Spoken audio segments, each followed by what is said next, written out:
नमस्ते किसान साथियों, मैं डॉक्टर स्नेह यादव।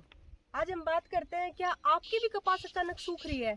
आज मैंने देखा कि आज वापस अपने ड्यूटी से रास्ते में आते हुए कि पूरे के पूरे खेत मतलब अचानक से ऐसे सूख रहे हैं। जिन लोगों ने 2-3 बार नड़ाव कर चुके हैं, इतना ध्यान रख रहे हैं कपास का, फिर भी पूरा का पूरा खेत सूखता जा रहा है।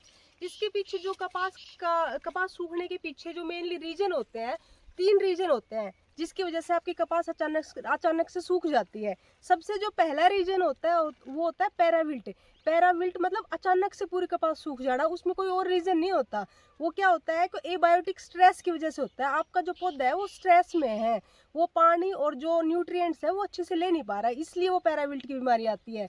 दूसरी आती है फ्यूजेरियम विल्ट और तीसरी होती है पोटाश की कमी। इन तीनों कारणों से पौधा सूखता है। आज हम तीनों कारणों की बात करेंगे। सबसे पहले हम पैराविल्ट की बात करेंगे, दूसरे हिस्से में हम बात करेंगे फ्यूजेरियम विल्ट क्या होती है, उसकी पहचान क्या है, और तीसरे हिस्से में हम पोटाश की कमी की वजह से पौधा कैसे सूखता है, और तीनों के हम इलाज की बात करेंगे। और वीडियो के आखिर में हम बताएंगे कि अगर आपको समझ नहीं आ रहा कि इनमें से कौन सा सिम्टम है, तो आप कौन से स्प्रे कर सकते हो जिसकी वजह से इन तीनों चीज़ों का एक साथ समाधान हो जाएगा। तो वीडियो को प्लीज़ आखिर तक ध्यान से जरूर देखें। सबसे पहले बात करते हैं पैराविल्ट की। मतलब पैराविल्ट को जो स्ट्रेस की वजह से पौधा सूख रहा है उसकी वजह से, इसका एक आप सबसे जो मेजर रीजन होता है पैराविल्ट की वजह से हमारा पौधा सूखता है, उसमें क्या होता है, सुबह शाम आपको पौधा खेत में हरा हरा दिखेगा, कोई ज़्यादा सूखा हुआ नहीं लगेगा। लेकिन दोपहर से 12 और 3 बजे के बीच में आपको लगेगा कि पौधा बिल्कुल ही सूख गया है, और सुबह शाम वो पौधा फिर से आपको हरा दिखने लग जाएगा। और जो उसका तना चीरते हैं, जैसे कि हम ये देख रहे हैं, आप एक बार थोड़ा सा क्लोज करके दिखा दीजिए। इस पौधे में पैराविल्ट की दिक्कत है। जैसे इसका तना 1 फीट ऊपर, जड़ से 1 फीट ऊपर हम जैसे इसका तना चीर के देखेंगे बीच में से, तो इसका बिल्कुल, ये देखो, बिल्कुल ही सफ़ेद है, कुछ भी इसमें काला या ब्राउन आपको नहीं दिख रहा है। ये जो सिम्टम होता है ये पैराविल्ट का होता है। दूसरा, आप इसकी जड़ों से भी पहचान कर सकते हैं। जैसे इसकी आप जड़ें ऐसे सीधी खोल के देखोगे, जड़ें बिल्कुल सफ़ेद हैं, जड़ों में कोई दिक्कत नहीं है, बिल्कुल सफ़ेद जड़ें हैं। और दूसरा, ऐसे जो पौधे मिलेंगे जो पैराविल्ट के शिकार होते हैं, उन पौधों में आप देखोगे कम से कम 20, 25, 30 टिंडे आपको जरूर मिलेंगे। मतलब पौधा ओवरलोडेड होता है। ये पैराविल्ट क्यों होते हैं, और एक इसके पत्तों से भी आप पहचान लगा सकते हैं। जो पत्ते होते हैं वो नीचे की साइड मुड़ जाएंगे, उनमें ऐसा कुछ नहीं होता कि पत्तों के चारों तरफ आपको किनारे पीले होंगे फिर पत्ता मुड़ेगा, पूरा पत्ता अचानक से नीचे की साइड मुड़ जाएगा। ये पैराविल्ट की पहचान होती है। अब बात करते हैं पैराविल्ट होती क्यों है। पैराविल्ट क्यों होती है, पौधा ओवरलोडेड हो गया, 25 से 30 टिंडे पौधे पे आ गए। अब क्या हो गया, अचानक से धूप भी बहुत तेज है, 40 डिग्री के आसपास टेम्परेचर है, गर्मी भी बहुत है, और लगातार हफ्ता 10 दिन निकल गया, पानी भी नहीं मिल पा रहा, बारिश नहीं हो रही। अब क्या हो रहा है, पौधा जो है वो अपने आप को बचाने के लिए अपने जो जाइलम होते हैं, स्टोमेटा होते हैं, उनको क्लोज कर लेता है सॉरी। स्टोमेटा क्लोज होने के बाद क्या होगा कि जो जाइलम है वो ऊपर पानी और जो न्यूट्रिएंट्स होते हैं जाइलम फ्लोएम के थ्रू वो जाने बंद हो जाते हैं, इसकी वजह से आपका पौधा सूख जाता है। अब बात करते हैं पैराविल्ट के ट्रीटमेंट की। अब इस टाइम पे जो पौधे सूख रहे हैं कपास के, वो 70 से 80% पैराविल्ट की वजह से सूख रहे हैं। जैसे आप अपने खेत में पौधे उखाड़ के देखोगे तो आपको समझ आ जाएगा, 70% पौधे सिर्फ पैराविल्ट की वजह से सूख रहे हैं। और ऐसा इसमें घबराने की जरूरत नहीं है। हर साल जुलाई से अगस्त में पैराविल्ट की वजह से कम 15 से 20% नुकसान हर साल होता है। इससे घबराने की जरूरत नहीं है। अगर आप टाइमली स्प्रे कर दोगे तो 90% आप इसको कंट्रोल कर सकते हो। अब बात करते हैं स्प्रे किस चीज़ की करनी है अगर पैराविल्ट का अटैक है आपके खेत में। तो सबसे पहले आपको स्ट्रेस ब्रेकर की स्प्रे करनी है, क्योंकि ये क्यों हो रहा है, स्ट्रेस की वजह से आपका पौधा स्ट्रेस में है। तो स्ट्रेस ब्रेकर क्या होता है, 05234, मतलब एक NPK आता है, उसकी डोज होती है 05234। उसमें नाइट्रोजन नहीं होता, उसमें फॉस्फोरस होता है 52 और जो पोटास होता है वो होता है 34। 05234 आपने लेना है 5 ग्राम। उसके साथ में आपने मैग्नीशियम सल्फेट लेना है 5 ग्राम। और उसके साथ में आप एक NaA आता है, नेफ्थलीन एसिटिक एसिड आता है 4.5%, उसका 1 ग्राम। मतलब 3 चीज़ें मिक्स करनी है आपने, 05234 का 5 ग्राम, मैग्नीशियम सल्फेट का 5 ग्राम, और साथ में NaA 4.5% का 1 ग्राम। इन तीनों चीज़ों को आप 10 लीटर पानी में मिलाओ और इसको फिर आपने स्प्रे करनी है। जो भी पौधे आपको लग रहे हैं इन्फेक्टेड से, उन पौधों में सब में आपने पूरे खेत में इसको अपने स्प्रे करनी है। और जो इन्फेक्टेड लग रहे हैं उनके एक पौधे की जड़ में आप 200 से 250 जो पानी मतलब 200 से 250 ml पानी एक पौधे की जड़ में जरूर से जरूर डालें। अब बात करते हैं आपने स्प्रे करनी कब है। आपने स्प्रे या तो सुबह 7 बजे से पहले पहले करनी है या फिर शाम को आपने स्प्रे करनी है। और 7 दिन के गैप पे आपने 2 बार इसकी स्प्रे करनी है। 7 दिन के गैप में 2 बार स्प्रे करनी है। इसमें क्या होगा, जो फॉस्फोरस और पोटाशियम आपको मिल रहा है, एनपीके से फॉस्फोरस और पोटाशियम मिल रहा है, वो आपके पौधे को तुरंत एनर्जी देगा, जिससे आपका पौधा बूस्टअप होगा। साथ में जो हम नेफ्थलीन एसिटिक एसिड NaA डाल रहे हैं, वो हमारे पौधे के जो टिंडे हैं उनको सूखने नहीं देगा, उससे इसका बचाव करेगा। इसके साथ में आपने हल्की सिंचाई देनी है, खेत में पानी खड़ा बिल्कुल भी नहीं होने देना है। एक चीज और कर सकते हो आप, एक एंटी ट्रांसपेरेंट आता है काओलिन 3%, काओलिन 3%, उसका 300 ग्राम लेके और 10 लीटर पानी में मिला के आप उसको स्प्रे कर सकते हो। इससे क्या, वो एक पत्तों के ऊपर सफ़ेद लेयर बना देगा, बिल्कुल आपको सफ़ेद सफ़ेद लेयर दिखेगी। वो क्या करता है, अपने जो पौधे हैं इनका जो तापमान है 4 से 5 डिग्री सेल्सियस तक टेम्परेचर कम कर देता है। इससे ये रहता है कि पौधा स्ट्रेस में नहीं जाए। लेकिन ये जो होता है, ये आप पौधे को बचाने के लिए कर सकते हो। अभी ट्रीटमेंट के लिए आप इसमें NPK, मैग्नीशियम सल्फेट और NaA तीनों को मिला के स्प्रे कर सकते हैं। अगली जो हम बात कर रहे हैं वो है फ्यूजेरियम विल्ट की। फ्यूजेरियम विल्ट को उखेड़ा भी कहते हैं जनरल लैंग्वेज में। 20% के आसपास पौधे उखेड़ा रोग की वजह से भी सूखते हैं।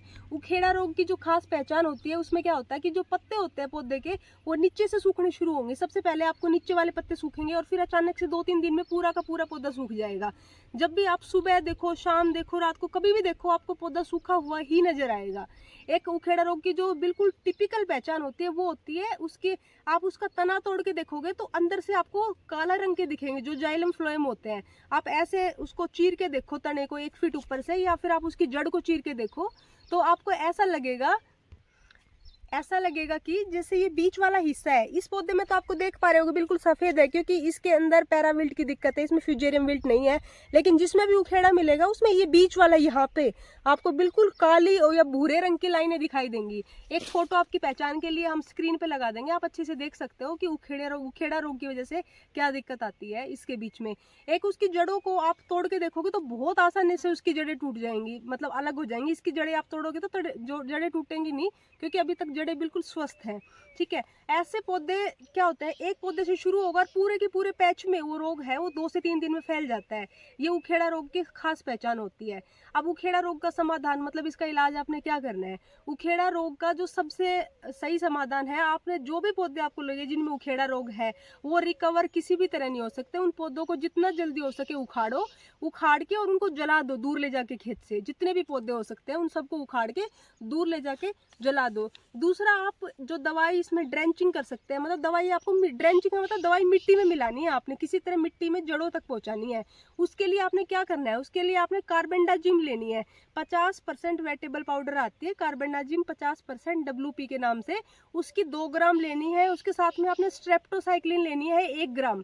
2 ग्राम कार्बेंडाजिम, 1 ग्राम स्ट्रेप्टोसाइक्लिन, इन दोनों को 10 लीटर पानी में मिलाओ। मिला के और आप हर पौधे, मतलब जो भी पौधे बच गए, इन्फेक्टेड तो आपने निकालने ही निकालने हैं, जो स्वस्थ पौधे बच गए हैं उन सब पौधों की जड़ों में 250 ml दवाई एक पौधे की जड़ में जरूर से जरूर, बिल्कुल जड़ के पास। आप मोटे वाला फुहारा यूज कर सकते हो स्प्रे करने के लिए, और बिल्कुल पौधे की जड़ों के पास स्प्रे करो, ताकि वो जो उखेड़ा रोग जहाँ तक फैल चुका है वो तो आपने निकाल दिया, जो स्वस्थ पौधे हैं वो बचे रहे उखेड़ा रोग के लिए। अगली आपने 3 से 4 साल तक उस खेत में, जिस खेत में उखेड़ा रोग है, 3-4 साल तक आपने कपास नहीं लेनी है। और आप जब भी कपास लेते हो तो अगली बार ध्यान रखना, कपास को हमेशा कार्बोक्सिन 37 कार्बोक्सिन नाम से दवाई आती है 37.5%, और साथ में थिरम आती है 37.5%। इन दोनों दवाइयों का 3 ग्राम लेके, और उसको 1 किलो बीज के लिए 3 ग्राम सफिशिएंट है। 3 ग्राम दवाई लेके 1 किलो बीज को अच्छे से बीज उपचार करके अगली बार उसी से बोए। तीसरा कारण कौन सा है जिसकी वजह से हमारी कपास सूख जाती है? पोटाश की कमी। जो तीसरा कारण है जिसकी वजह से 10% के आसपास कपास सूखती है, वो होता है पोटाश की कमी। जो पोटाश की कमी के सिम्टम्स होते हैं वो कैसे मिलेंगे आपको? सबसे पहले पौधे के नीचे वाले पत्ते सूखना शुरू हो जाएंगे और पत्तों की चारों तरफ आपको एक पीली पीली सी लाइन में, मतलब चारों तरफ से पत्ता एक पीली पीली सी लाइन में सूख जाएगा। और उसके बाद में क्या होगा कि जो पत्ते की जो नसें होती हैं, वेन्स, नसें जो होती हैं, वो हरी मिलेंगी और पत्ता बीच बीच में से आपको सूखा हुआ मिलेगा। थोड़े दिन बाद में क्या होगा, जो पीला पीला हुआ था वो वहां से ब्राउन हो जाएगा, लाल लाल सा ब्राउन सा होके, और वो बिल्कुल जला हुआ सा हो जाएगा और नसें आपको हरी मिलेंगी। ये पहचान होती है पोटाश की कमी की वजह से। इसमें जो भी पत्ता इन्फेक्टेड होगा वो मोटा मिलेगा आपको, मोटे के साथ साथ खुरदरा मिलेगा, और वो कप की तरह नीचे की साइड मुड़ के और कप की तरह बन जाएगा वो पौधा, वो जो पत्ता है जिसमें पोटाश की कमी मिलेगी आपको। इसमें पोटाश की कमी का एक पहचान और होती है, टिंडे बिल्कुल छोटे छोटे रह जाएंगे और टिंडे अपने समय से पहले खुल जाते हैं। ये भी पोटाश की पहचान की एक पोटाश की एक पहचान होती है। और एक जो पोटाश में जो इसका जो रीजन होता है वो क्यों होता है, पोटाश की कमी हमारे खेत में क्यों आती है। एक किले में जब टिंडे बनते हैं तो 1 किला आपका कम से कम लगा लो 30 से 35 किलो पोटाश खींचता है। मतलब 1 किला अपनी 1 किले में कपास खड़ी है, वो जमीन से 30 से 35 किलो पोटाश खींचेगा जब टिंडे बनेंगे उस टाइम पे। और हम पोटाश डालते नहीं है तो पोटाश की कमी सीधी सी बात है आती है, उसकी वजह से पूरा का पूरा खेत सूख जाता है। इसके जो ट्रीटमेंट के लिए हम कर सकते हैं वो NPK 13-045 बहुत कॉमन है, पोटाशियम नाइट्रेट के नाम से आपको मिल जाएगी। NPK 13-045 वो दवाई आपने लेनी है 5 ग्राम। साथ में उसके लेना है हमने मैग्नीशियम सल्फेट, वो भी हमने 5 ग्राम लेना है। 5 ग्राम 13-045, 5 ग्राम हमने मैग्नीशियम सल्फेट ले लिया। दोनों को 10 लीटर पानी में मिलाओ, फिर उसके बाद 5 से 7 दिन के गैप पे 2 बार अपने खेत में स्प्रे करो। इससे जो पोटाश की कमी है वो काफ़ी हद तक दूर हो जाती है। एक चीज़ आपने और करनी है, म्यूरेट ऑफ पोटाश MOP के नाम से पोटाश का कट्टा जो आता है वो 25, उस कट्टे की 25 किलो पोटाश आपने 1 एकड़ में जब भी टिंडे बनने शुरू हो, आगे से जब भी टिंडे बनने शुरू हो तो 1 किले में 25 किलो MOP आपने जरूर डाल देना है। और जब आप बिजाई करते हो तो बिजाई के टाइम पे भी आप म्यूरेट ऑफ पोटाश MOP डालना बिल्कुल ना भूलें, जरूर से जरूर आप MOP अपने खेत के अंदर डाल लें। अब बात करते हैं, आप पहचान ही नहीं पा रहे आपके खेत में कि आपके खेत में उखेड़ा आया है या पैराविल्ट आया है या पोटाश की कमी है, क्या है, पर आपके खेत में कपास सूख रही है, आपको समझ भी नहीं आ रहा। तो एक ऐसा कॉम्बिनेशन आपको बताते हैं जो स्प्रे करोगे तो आपके खेत में इन तीनों में से कोई भी दिक्कत हो तो वो 100% तक ठीक हो जाएगी। मतलब जो पौधे सूख चुके हैं उनका नहीं, लेकिन रिकवरी 90%, 90 से 95% तक आपकी रिकवरी हो जाएगी। उसमें सबसे पहले 10 लीटर पानी लेना है। 10 लीटर पानी में आपने क्या क्या मिलाओगे, मतलब आप 1 किले में अगर 200 लीटर पानी ले रहे हो तो उसके हिसाब से आप अपने डोज को बढ़ा लेना। मैं 10 लीटर पानी के हिसाब से आपको बताती हूँ। 10 लीटर पानी लेना है। 10 लीटर पानी में आपने 05234 NPK आता है 05234 के नाम से, उसकी 5 ग्राम डालनी है। साथ में मैग्नीशियम सल्फेट आता है, उसकी 5 ग्राम डालनी है। साथ में नेफ्थलीन एसिटिक एसिड आता है, उसकी 1 ग्राम डालनी है। और उसके साथ में पोटाशियम नाइट्रेट जो 13-045 के नाम से NPK आता है, उसकी भी आपने 5 ग्राम डालनी है। 4 चीजें डालनी है आपने, NPK 05234, साथ में मैग्नीशियम सल्फेट 5 ग्राम, साथ में पोटाशियम नाइट्रेट 5 ग्राम और 1 ग्राम नेफ्थलीन एसिटिक एसिड। इन तीनों चीज़ों को 10 लीटर पानी में मिलाओ। अब आप अपनी रिक्वायरमेंट के हिसाब से इस डोज को बढ़ा सकते हैं, जिस हिसाब से आपको अपने खेत में पानी लगाना है। और इसको आपने हफ्ते के इंटरवल पे 2 बार स्प्रे करना है। इससे जो आपकी कपास, जो आपकी पूरी की पूरी कपास सूख रही है, उसका 90 से 95% तक समाधान हो जाएगा। एक चीज़ और है, आजकल आपने कई लोग सुनते होंगे, पढ़ते होंगे कि कोबाल्ट क्लोराइड की स्प्रे कई जगह रिकमेंड की जाती है। इस पे स्टडीज भी हो चुकी है, ये बिल्कुल इफेक्टिव है। कोबाल्ट क्लोराइड की जो स्प्रे होती है वो, कोबाल्ट क्लोराइड क्या होता है, अब जैसे हमारा पौधा स्ट्रेस में जाएगा, कोई भी चीज़ स्ट्रेस में जाती है तो इथाइलिन हार्मोन प्रोड्यूस होता है। इथाइलिन हार्मोन क्या करता है, इथाइलिन गैस रिलीज करेगा। उस इथाइलिन गैस रिलीज करने से हमारे जो पत्ते होते हैं वो पीले पड़ने शुरू हो जाएंगे।